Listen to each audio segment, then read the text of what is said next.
Hey everybody, this is Tom from Small Scale Life, doing a little video, a little garden update here. We're almost in October and I figured I would do a quick garden update and tell you what's going on back here at the garden, just enjoying a beautiful day here in Minnesota. If you're new to Small Scale Life, we're about developing an intentional life through living, learning, doing, and growing. So we really focus on gardening, healthy lifestyle, and having some adventures along the way. But I'm back here in the garden. Just want to show you where we're at. Been battling a few pests, so yeah, fun times back here in the garden. That's such is life when you're an urban gardener, and even when you're a rural gardener or a farmer, you've got pests and things that want to eat your plants. It's just life, so got to deal with it. But welcome to Small Scale Life. Welcome to the garden. All right, let's get going. All right, we're back here in the garden. It is almost October, and if you're in Zone 4B like I am in Minnesota, you're starting to look towards those forecasts. You're looking for the first frost date, which will be coming. It's coming. Typically, it's about October 10th, so we've really got to be on our toes with frost, because once that frost hits, all these tomato plants, all these awesome little tomatoes that are coming, go bye-bye. So they do not do well with frost, and that's unfortunate. I've had that happen in the past where I've lost tomato plants, tomatoes, and these are really producing now. Pretty pleased with these. These are these early treat guys, so they're almost to the size where they stop growing and start turning red. This is a new variety for me this year. It's a burpee seed, so I'm gonna see what happens.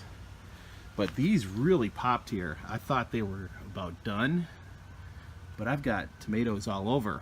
Oh, and if you notice, I have some new fencing here too. This was last night's project. We'll talk about that in a minute. But yeah, so these plants are loaded. These 3 plants over here are just loaded with tomatoes. This is a nice cluster right here. Gotta love those clusters of tomatoes. Doing awesome. Here are our hybrid slicers. They've started to come on now too. A little late in the season, but they're a nice big tomato. Tastes pretty good. I've got more buds. Oops. More buds, more plants coming, or more fruit coming. Just need to keep frost at bay. There's another one there. Need to keep that frost at bay because I've got these plants coming and these tomatoes coming. I just don't want to lose those. Got lots of plans for these guys, but it is gorgeous out here today. Awesome day. Chives, they're all gone to seed, and kind of interesting how they do that. So I'm gonna take some seed from the chives. Bell peppers are really coming along. These are red bell peppers, so I'd like them to, little guy back there, so I'd like them to turn red before I pick them, but if the frost's coming, I'm taking them. So they've been producing pretty well. Haven't gotten too many off them yet. I think I had better production off the wicking bed last year, but these are coming on. So that's this bed. Oh, what do we have here? Oh yeah, my peas. Hence the reason for the fence project. Look at my poor peas. I had them spaced every couple inches, and they have been eaten, taken right down to the nubbins by rabbits. At least I didn't get these guys over here. These are about my best looking ones. But this was like a path. The rabbits were loving every minute of it, and they were just chowing away. So yeah, so I do have some back here. These are my best looking ones, and even they had some damage. These are, I intercropped here, but I do have one over there. Hard to see, but it's over there, and it's growing up that tomato plant, so we're going to leave that one be. That was my plan for these guys. This guy, slugs had hit that one, so that's the other pest I'm dealing with, are slugs. And you can see slug damage when you see leaves that have holes. You don't see it so much here. see it on these plants a little bit. Slug damage. Where you really see it is over here on this bed. And I've really got to start checking this bed. These holes all over here, that is slug damage, and they will just create a mess. And this one, I took a picture of it yesterday. You can see this slime. That is from a slug. So about sundown, I'll need to come back out here and take them out. So this is in the east bed, and what we've got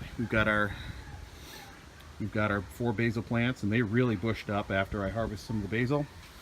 Green beans, these are bush bean plants planted last weekend along with those peas. I still have the garbage plastic fence. Guys, if you have this, if you think about this, getting this for your garden to keep rabbits out, don't even waste your time. It's garbage. I mean, they just chew right through it, and these are patches I've done, but I need to replace the whole fence. It's just garbage. Don't even do it. Get real chicken wire. It's just gonna do so much better.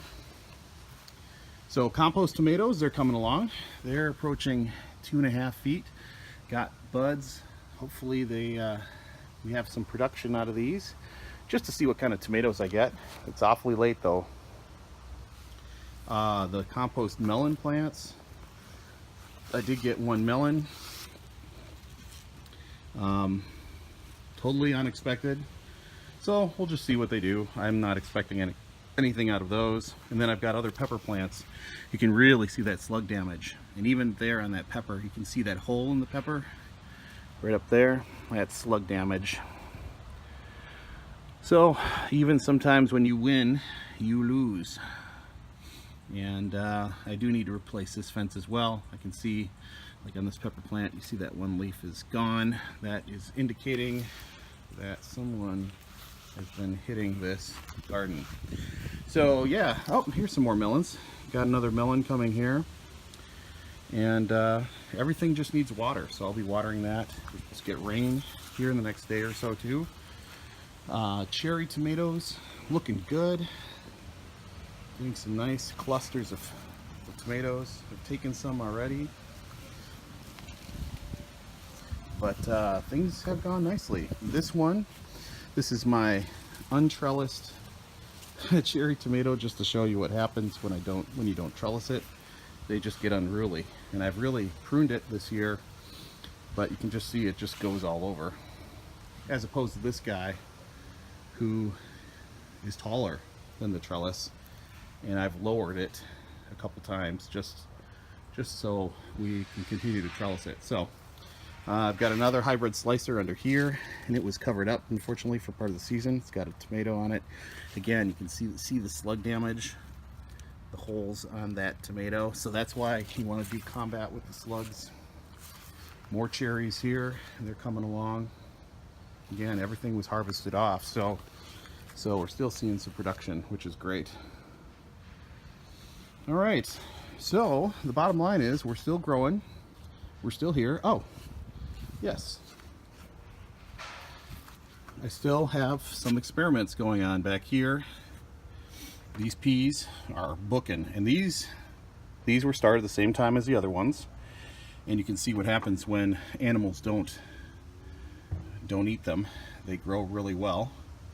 So I need to get these in the ground. Lettuce is coming along. It's a musclin, I believe. No, I don't think it is. Anyway, I've got lettuce here, and spinach kind of there were some hot days, didn't do too well. So I've got some cells that are ready to go.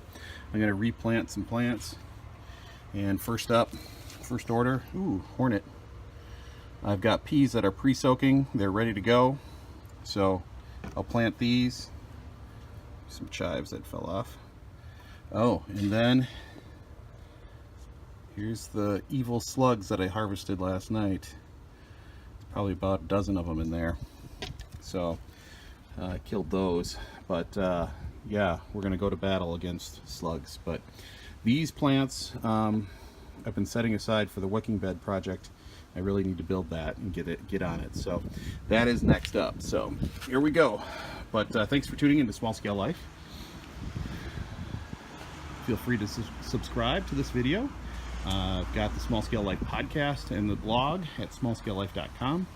Also the Facebook group, Small Scale Life on Facebook, and the Minwee Facebook group if you want to talk a little bit more about permaculture and livestock and that kind of stuff. Here at YouTube, Pinterest, and Instagram and Twitter.